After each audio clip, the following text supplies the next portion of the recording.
Donderdagochtend is vlakbij Rockwool in Rummen een gaaslek ontstaan. Iemand was met een tractor het gras van de berm aan het meien en zag niet dat er nog een kerstje in de berm sting.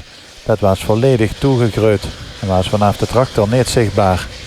De gaasleiding werd gebruikt voor het nieuwe gedeelte van Rockwool, de opslagplaats. Angerbedrijven op industrieterrein Roerstreek hebben dus geen last gehad van het lek. Wel werden het fietspad neven de Keulsebaan afgesloten voor fietsverkeer in beide richtingen. Het autoverkeer hoefde niet weer stilgelegd. De brandweer heeft de omgeving van het gaaslek veiliggesteld in afwachting van de komst van monteurs van Enexis.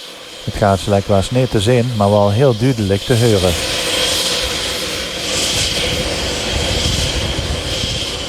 Nadat monteurs van Enexis ter plaatse waren, kost de gaasleiding weer afgesloten. Daarna kon ook het fietspad neven de Keulsebaan weer vrijgegeven. Enexis is dezelfde dag nog aan de slag gegaan om de kapotte gaasleiding te vervangen. Ongeveer een uur nadat de gaasleiding was geraakt, kost de omgeving weer vrijgegeven.